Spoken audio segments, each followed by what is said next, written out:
성경에서 가장 읽기 어려운 책이 무엇이냐고 묻는다면 많은 분들이 레위기 다음으로 민수기를 꼽습니다.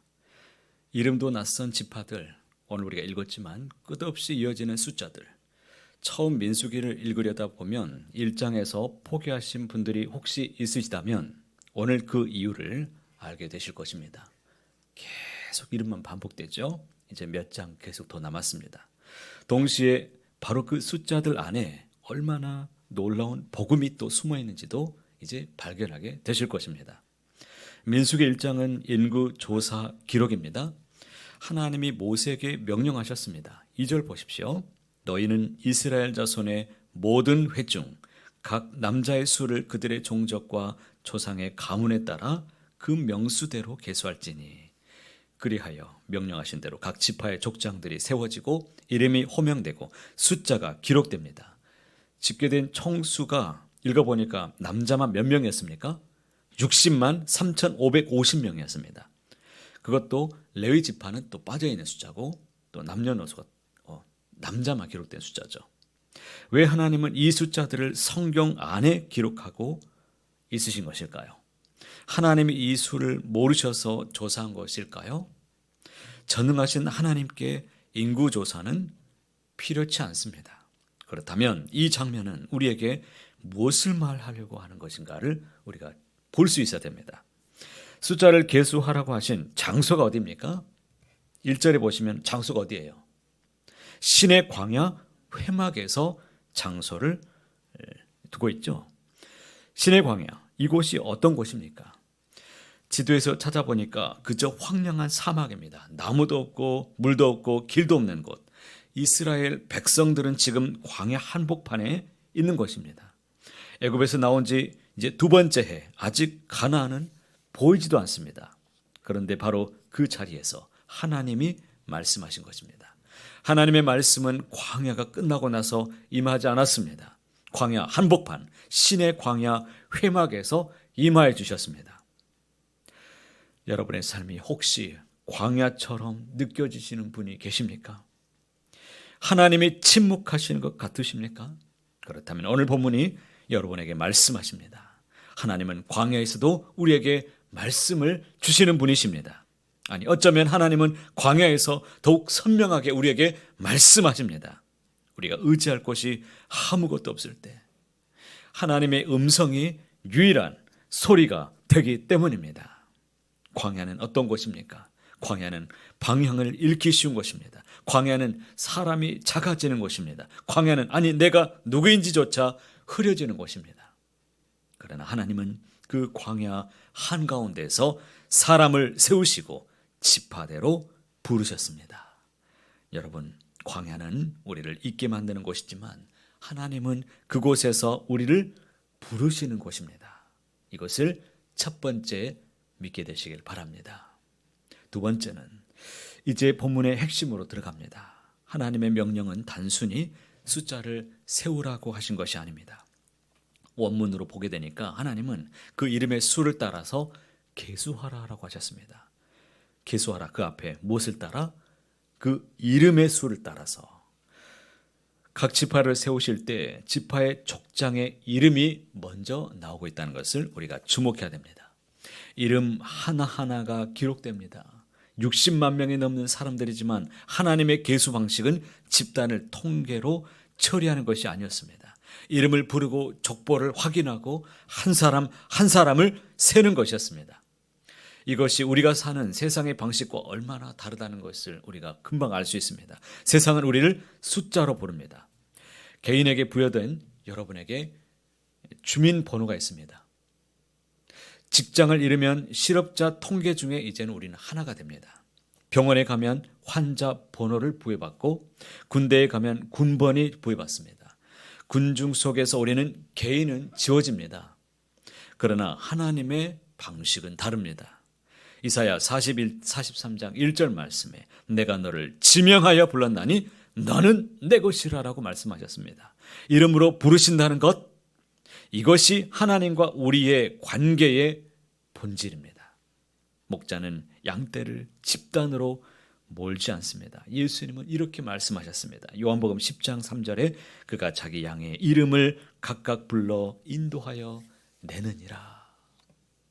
얼마나 아름답습니까? 하나님이, 우리 주님이 우리의 이름을 알고 계신다는 것입니다.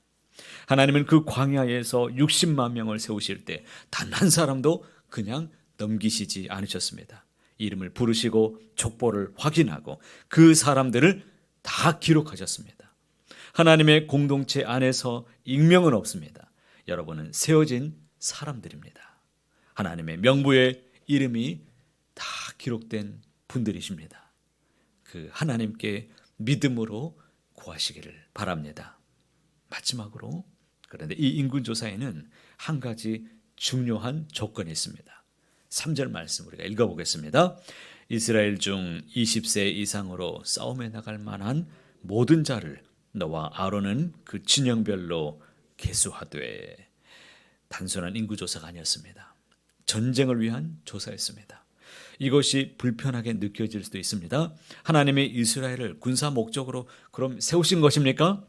그러나 이 본문의 맥락을 이해하면 그 안에 담긴 신학적인 의미가 이제 달라지게 됩니다. 이스라엘이 앞으로 나아가야 될 길이 무엇입니까? 광야입니다. 목적지는 어디입니까? 가나안 땅입니다. 가나안까지 가는 길에는 수많은 위협이 있습니다. 아말렉 족속과 모압과 아모리 족속, 약속의 땅은 저절로 주어지지 않았습니다. 그것을 향해 전진하는 여정이 필요했습니다. 그 전진을 위해서 무장이 필요합니다. 그것은 영적인 무장입니다. 하나님은 이스라엘을 세우셨습니다. 세워진다는 것은 단순히 존재를 확인받는 것이 아니라 그 여정에 동참하는 자로 부르심을 받았다라는 의미입니다. 이 구조가 신약에서 반복됩니다. 예수님은 제자들을 부르실 때 그들을 세우셨습니다. 12명을 택하시고 이름을 부르셨습니다. 베드로, 야고보, 요한, 안드레. 그 부르심에는 반드시 목적이 따라왔습니다. 요한복음 15장 16절에 내가 너희를 택하여 세웠나니 이는 너희로 가서 열매를 맺게 하고라고 하십니다. 세워진다는 것은 파송한다는 뜻이 있습니다. 오늘 우리가 하나님 앞에 세워진 존재라는 이 사실을 믿으신다면 오늘 우리가 그분의 사명에 부름받은 존재라는 것을 꼭 믿으시기를 바랍니다. 여러분은 지금 어떤 광야를 지나가고 계십니까? 건강의 그 아픔의 광야이십니까? 관계의 광야입니까? 미래가 보이지 않는 불안의 광야입니까? 자녀로 인한 고통의 광야입니까? 어떤 광야이든지 오늘 말씀이 우리에게 분명히 선포합니다. 하나님은 그 광야에서도 말씀하십니다. 그리고 그 말씀 안에서 여러분의 이름을 부르고 계십니다. 그리고 여러분을 따로 세우십니다. 그 세우심에는 반드시 이유가 있습니다. 광야를 건너게 하기 위해서입니다. 약속의 땅을 향해 전진하도록 하기 위해 하신 하나님의 뜻이 이곳에 담겨 있습니다. 오늘 이 예배당에 앉아 계신 한 분 한 분이 하나님의 명부에 이름이 기록된 분들이십니다. 세워진 분들이십니다. 그 사실이 오늘 여러분의 광야를 걸어가게 하는 발걸음을 붙들어 줄 것을 믿으시기를 바랍니다. 세워진 자는 결코 버려지지 않습니다. 하나님이 이름으로 세우신 분들이십니다. 세워진 자는 사명 안에 세워진 것입니다.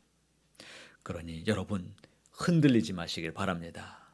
그 부르심을 붙들고 오늘도 다시 일어나 믿음의 길을 걸어가는 저와 여러분 모두가 다 되시기를 간절히 소원합니다. 사랑하는 하나님 아버지, 광야 같은 삶 속에서도 우리를 잊지 않으시고 이름으로 부르시며 세워주심에 감사합니다. 우리가 단순히 숫자가 아니라 하나님의 부르심을 받은 사람임을 기억하게 하여 주시옵소서. 어떤 상황에서도 낙심하지 않게 하시고 이 끝없는 광야에서도 하나님의 그 목적 부르심의 소망을 단단히 붙잡고 끝까지 믿음으로 서가게 하여 주시옵소서. 우리를 불러주신 주님, 나에게 오늘 하루도 맡겨주신 그 사명 기도하게 하시고 포기하지 않게 하시고 끝까지 주와 함께 저 가나안 땅 믿음의 그 여정을 완주하는 그날까지 기쁘게 감사함으로 넉넉하게 이기며 살아가도록 주관하여 주시옵소서. 모든 것을 오직 주님께만 의탁하오며 거룩하신 우리 주 예수님의 이름으로 간절히 기도하옵나이다. 아멘. 오늘도 주신 말씀을 붙잡고 기도하시기 바랍니다. 오늘은 교구와 구역의 활성화, 구역의 모임, 구역 지도자들, 또 구역 식구들을 위해서 여러분 꼭 기억하시고 기도하시기 바랍니다. 금요 중보 기도회로도 모이시고 여러분 뜨겁게 하나님 앞에 간구하여서 하늘의 은혜를 맛보는 오늘 귀한 날 다 되시기를 바랍니다. 그리고 여러분 가지고 오신 기도 제목 가지고 간절히 하나님 앞에 기도하시다가 오늘도 은혜로 충만한 날 다 되시기를 간절히 소망합니다.